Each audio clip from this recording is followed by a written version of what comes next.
Mustafa Muhammadin sallallahu alaihi wasallam hadirati wa jamnashana saniyin jalaka muqrabin Husanillah mu'alif hadal kitab Sahnawawi adi maski sunatun sunat Husana ba'ana wa madina jatina sallallahu syahina Husanillah ma'adina asqiya malang talamidhi wa asanti ma'alif lillahi ta'ala lahumul fatihah.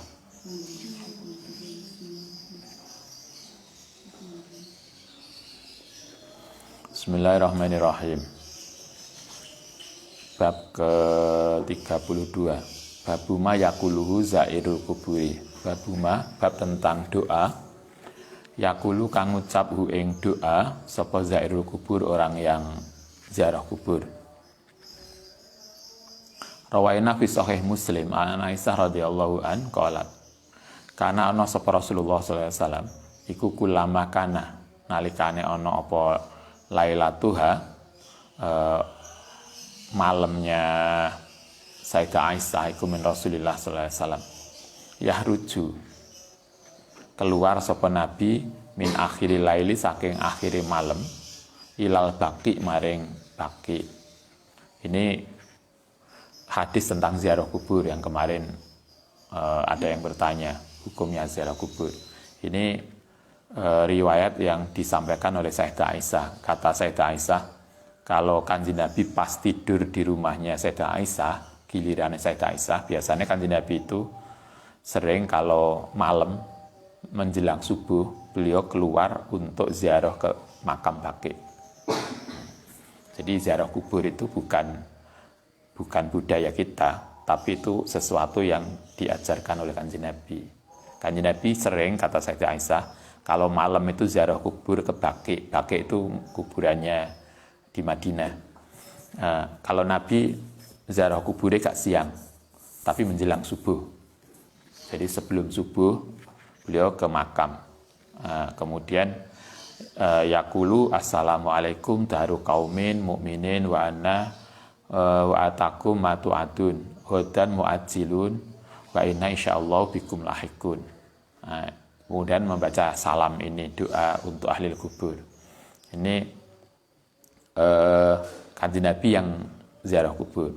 Ini yang Sayyidah Aisyah. Kalau kita baca ada riwayat lain yang disampaikan oleh Sayyidah Fatimah, itu Nabi biasanya asar hari Jumat. Beliau asar ke makam. Karena itulah kemudian kita tiru biasanya kita nyekar Jumat sore atau Kamis sore, Kamis sore atau Jumat sore. Kalau nggak gitu biasanya Jumat pagi. Artinya menjelang Jumat, malam Jumat atau hari Jumat.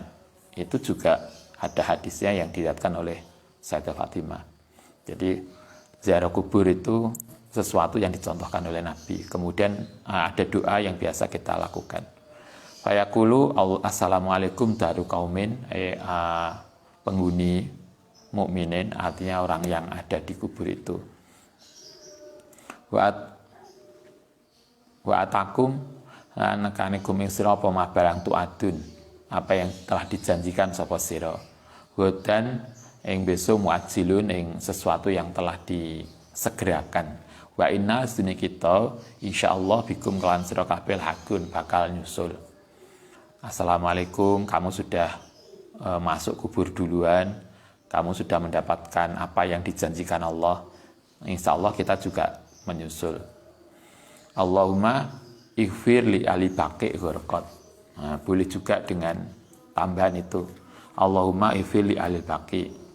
Ya Allah, ampunilah orang yang ada di dalam kubur baqi. Itu satu riwayat yang disampaikan oleh Sayyidah Aisyah oleh Sahih Muslim. Warwaina fi sahih Muslim juga an Aisyah radhiyallahu anha sedune Sayyidah Aisyah iku qalat. Ada hadis lain yang mirip. Ini tentang doa di kubur. Suatu ketika Sayyidah Aisyah itu nanya ke Kanjeng Nabi, "Kaifa aqulu ya Rasul?" Bagaimana saya harus berdoa ya Rasul? Yakni fi ziaratil kubur, ketika saya ziarah kubur. Sayyidah Aisyah nanya, kalau saya ziarah kubur doanya apa? Nabi kemudian dawuh kuli ngucapo sapa sira Aisyah assalamu ala ahli diyar minal mu'minin wal muslimin wa yarhamullahu al mustaqdimin minkum wa minna wal mustakhirin wa inna insyaallah bikum lahikun. Doane beda redaksinya tapi sama, yaitu mengucapkan salam kepada ahli kubur, kemudian mendoakan kepada ahli kubur. Wa yarhamu lan melasi sapa Allah al mustaqdimin, orang yang sudah lewat, minkum saking sira kabeh, wa minna lan saking kita wal mustakhirin lan saking orang yang belakangan, wa inna insyaallah bikum lahikun. Kalau dalam riwayat yang lain, Sayyidah Aisyah itu ketika Kanjeng Nabi wafat, beliau sering ke makamnya Nabi. Kadang ketika di makam, kalau dalam beberapa riwayat di makam itu dikatakan beliau melepas kerudungnya.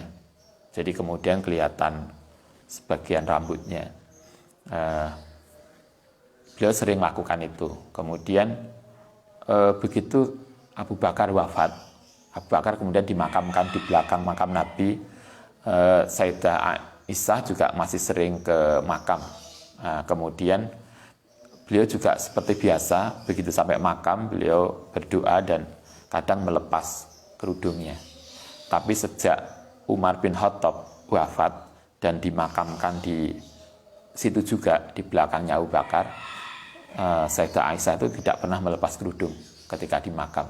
Kemudian ketika ditanya, kenapa Anda dulu sering kalau di makam itu kadang melepas kerudung, tapi sekarang kok tidak pernah? Jawabannya luar biasa.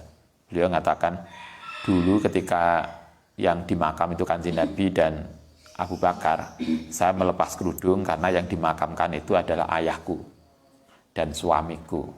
Jadi itu mahramnya dan suaminya. Sehingga saya merasa tidak ada masalah ketika melepas kerudung. Tapi sekarang di makam itu ada Umar. Dimakamkan Umar. Karena itu saya malu kalau harus melepas kerudung. Kayak gitunya.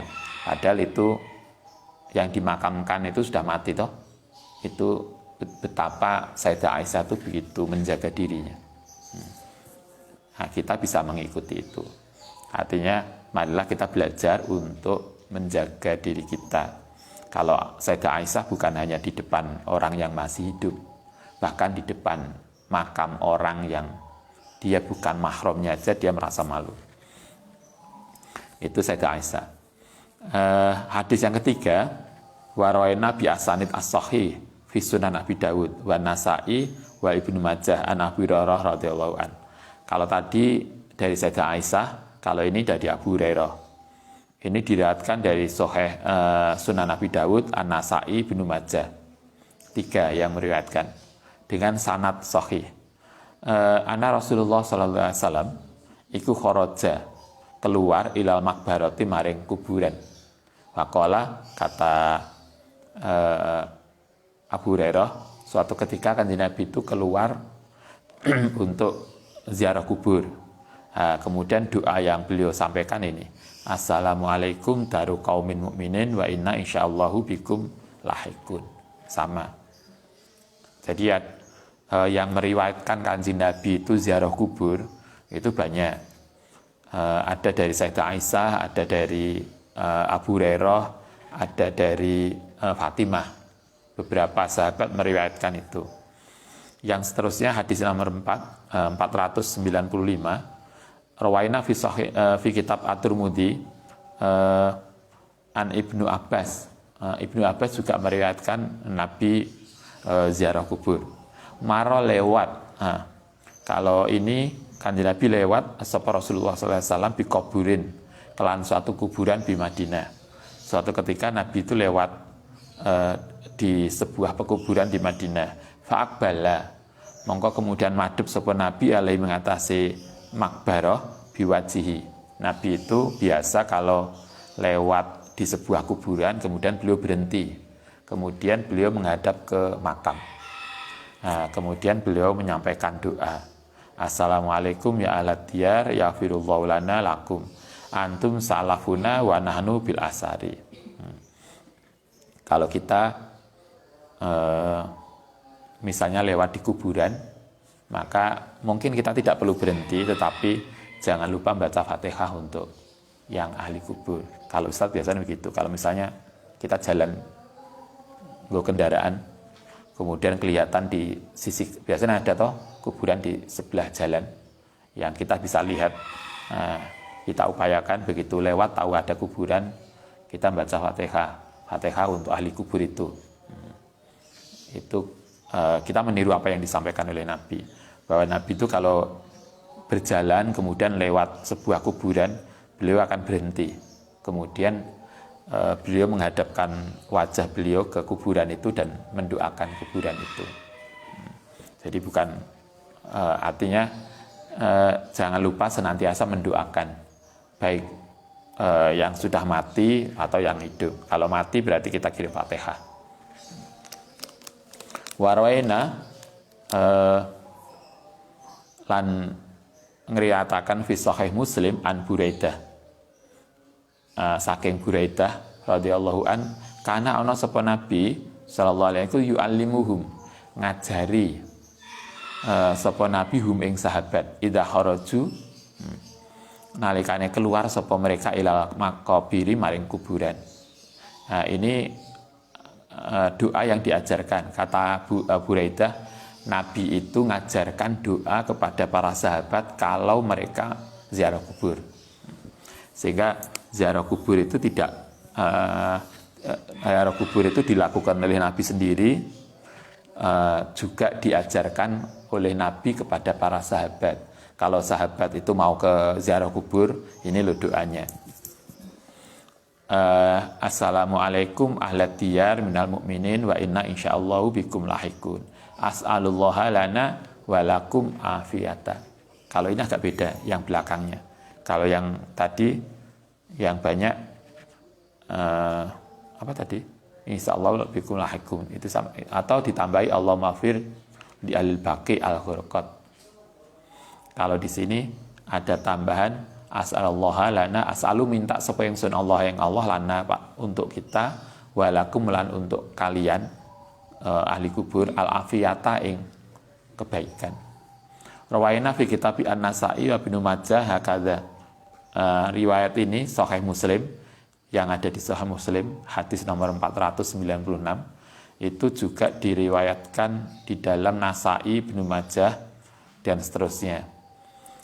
Tapi dengan tambahan insyaallahu lahikun, benar itu sudah ada ya, inna insyaallahu bikum lahikun. Kemudian ada tambahan lagi, antum lana faratun wa nahnu lakum tabaun. Antum taisira lana maring kita iku faratun, telah mendahului, wa nahnu lakum tabaun, mengikuti. Sama dengan doa yang berbeda redaksi, yang intinya mendoakan bahwa kalian yang sudah mati duluan semoga diampuni oleh Allah dan kita juga akan menyusul. Wa rawaina fi kitab Sunnah Ibnu Nasa'i an Aisyah radhiyallahu an, anna Nabiyya sallallahu alaihi wasallam, suatu ketika, ini riwayat lain, Sayyidah Aisyah meriwayatkan pada kita Nabi ziarah kubur Baqi. Ana Nabiya iku ata datangi sapa Nabi al Baqi ing kuburan Baqi. Faqala assalamualaikum ya dara qaumin mukminin antum lana faratun wa inna bikum lahikun. Allahumma la tahrimna ajrahum wa la tudhillana ba'dahum. Ada tambahan itu. Beberapa redaksinya beda. Tetapi intinya sama, yaitu kita menyampaikan salam ke ahli kubur, kemudian mendoakan mereka. Jangan lupa juga mendoakan diri sendiri. La tahrimna, ojo menghalangi sapa tuan naing kita ajrahum ing pahala mereka. Wala tudiluna, lan jangan menyesatkan sapa tuan naing kita ba'dahum. Moga-moga setelah ditinggal mati oleh keluarga kita tidak menjadi sesat. Dan yang mati pahalanya tidak ditunda. Itu doa-doa yang diajarkan ketika kita masuk kuburan, ziarah kubur. Riwayat ini menceritakan bagaimana Nabi mendorong para sahabat ziarah kubur dan beliau memberi contoh ziarah kubur. Waktunya terserah. Kalau dari Sayyidah Aisyah, Biasanya Nabi itu pagi, yang di situ ada kalimatnya pagi akhir malam, berarti menjelang pagi. Kalau yang lain tidak ada waktunya. Tapi kalau hadis yang lain habis asar. Nah, Anda silahkan bisa ikut yang habis asar atau sebelum subuh. Sebelum subuh juga boleh. Kalau ziarah Wali Songo kan kadang malam tuh kita tengah mengi lagi teko, ya gak apa-apa. Artinya ziarah kubur itu bisa siang bisa malam, silahkan aja. Wa yustahabbu, lan disunahkan lizairi kedua orang yang ziarah kubur apa al iksaru, memperbanyak min qiraatil Quran, saking maca Quran wa dzikri lan dzikir. Kalau kita ziarah kubur, apa yang harus kita lakukan?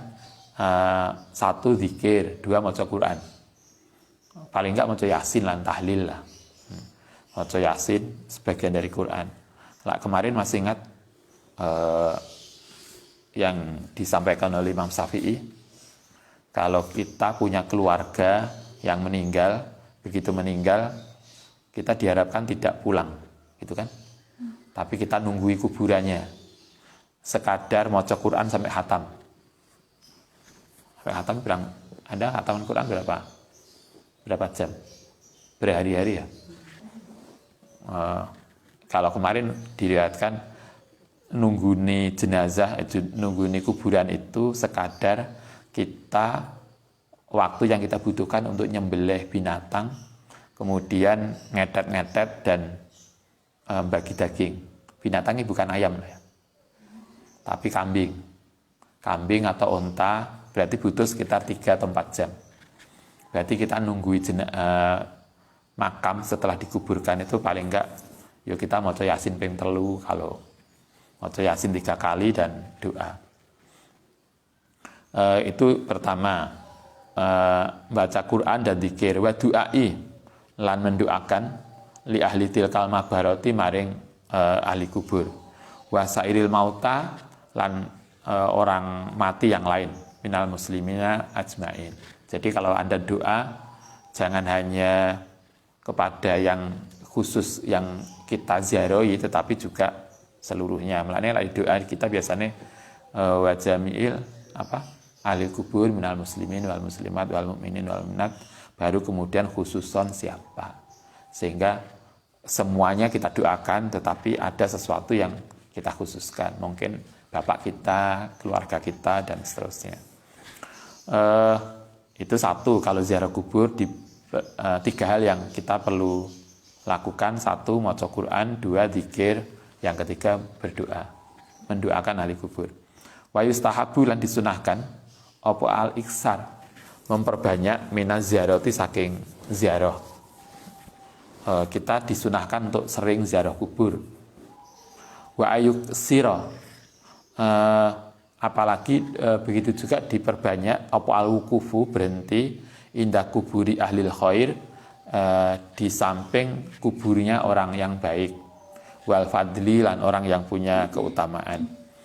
Kalau di sini dikatakan kita disunahkan sering ziarah kubur, lebih-lebih kepada orang-orang yang dikenal kuburannya orang baik. Kalau bahasa kita ziarah para wali, maka itu disunahkan.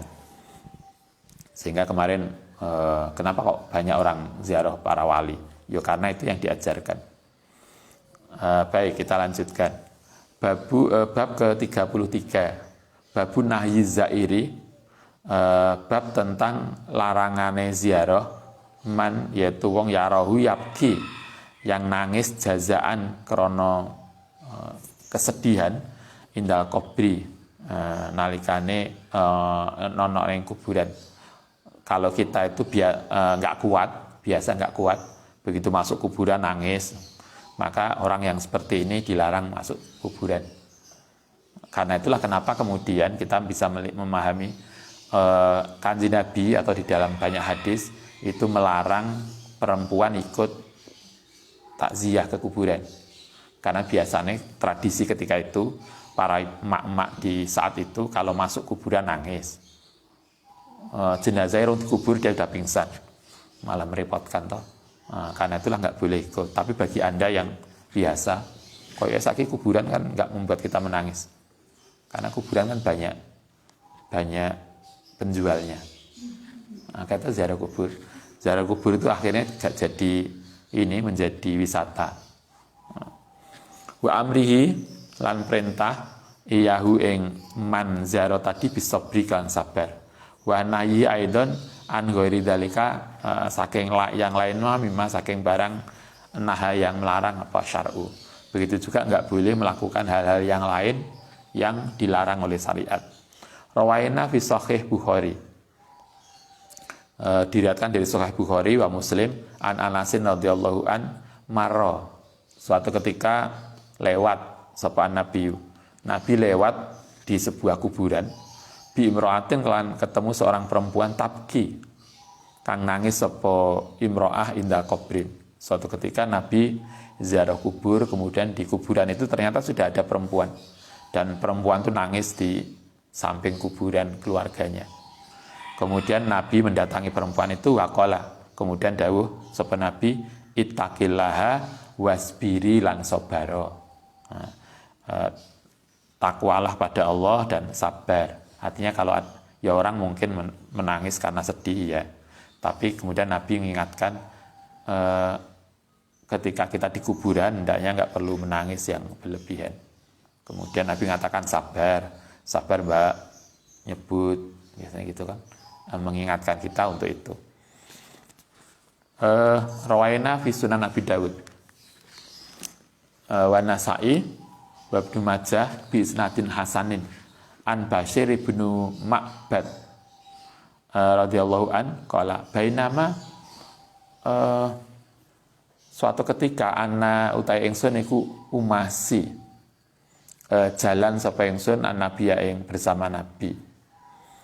Nadhara melihat sapa Nabi faidan tiba-tiba rajulun ana seorang laki-laki yamsi halih berjalan bainal kuburi di antara kuburan alaihi ngatasé ini binaklani halih pakai sandal.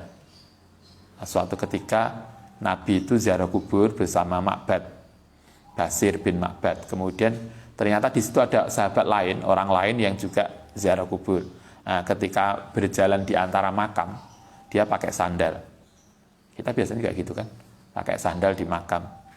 Kemudian apa yang kemudian disampaikan oleh Nabi? Faqala mongko dawuh sapa Nabi, ya sahibas sabtaini.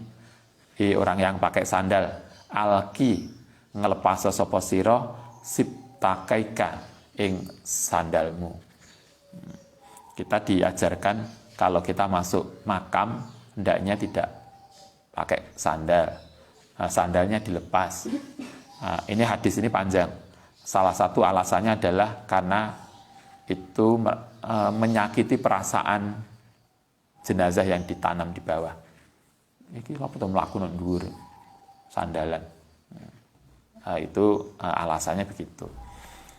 Tapi kalau Anda baca di dalam sarahnya ini, qala Imam An-Nawawi Al-Masyhur dalam kitab Majmu' yang Anda di rumah yang biasa membawa kitab besar, di kitab Al-Majmu' juz 5 halaman 279.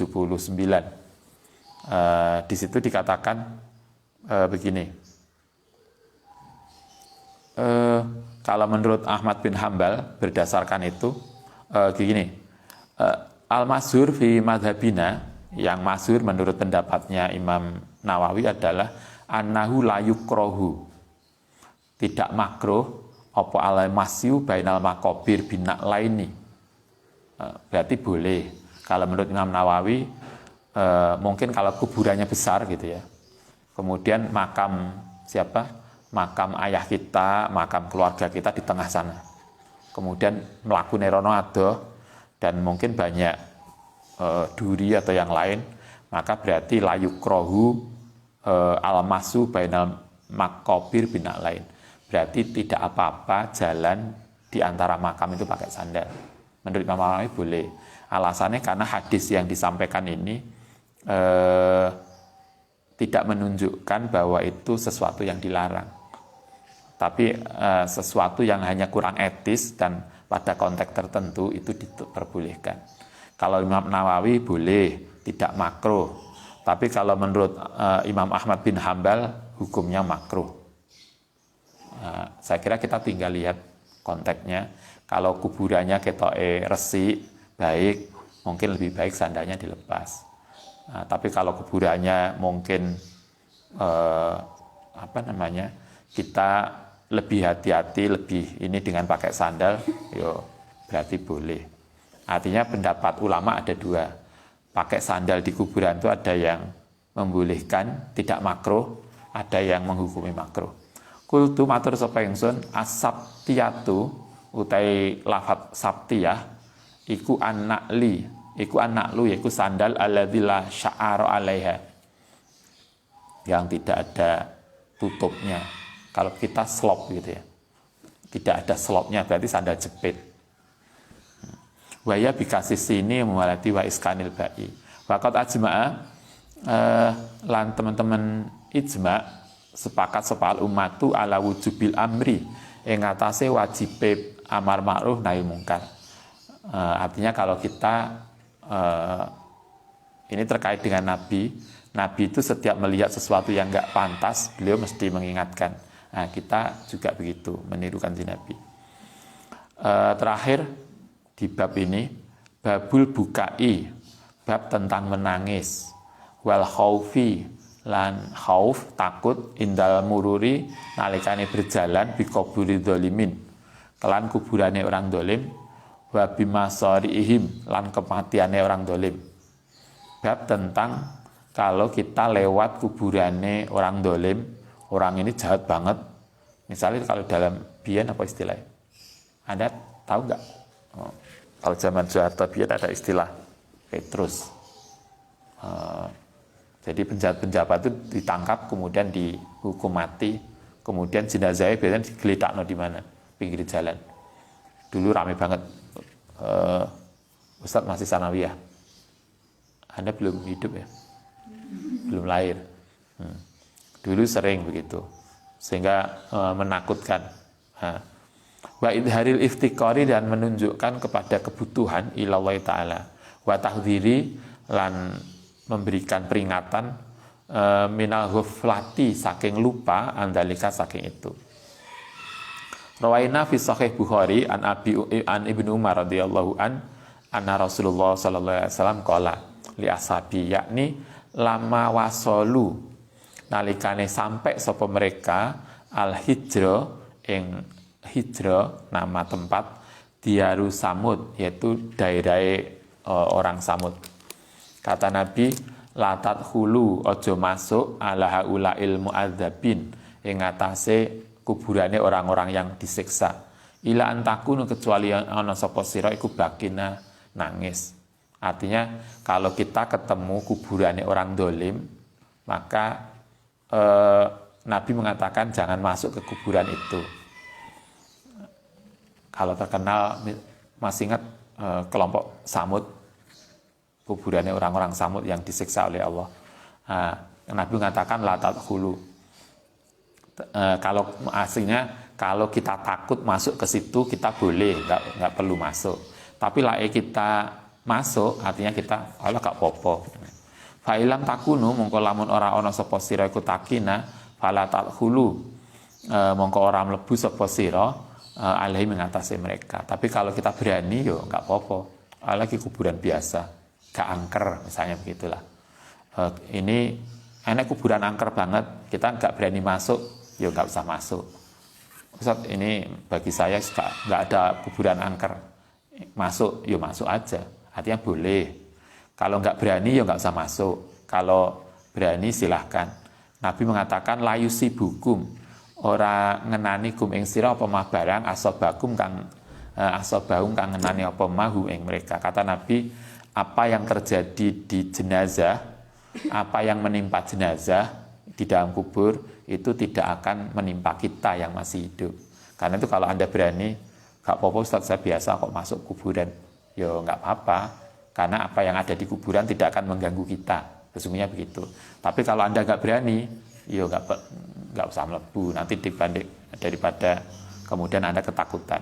Artinya Nabi mempersilahkan bagi yang misalnya ketemu kuburan angker, kita nggak berani masuk, ya nggak usah masuk. Tapi kalau berani masuk, ya silakan. Nabi mengatakan apa yang ada di kuburan itu tidak akan bisa mengganggu kita. Oke, baik, saya kira begitu. Nanti kita lanjutkan besok dengan bab yang baru. Babul zikir pada malam, pada salat-salat tertentu. Al-Fatihah.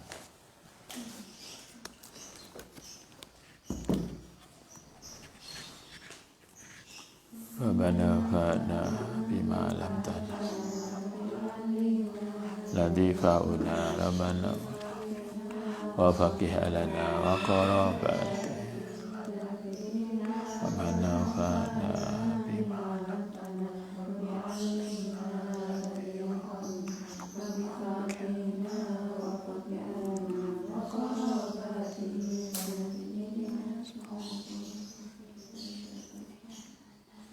Assalamualaikum warahmatullahi wabarakatuh.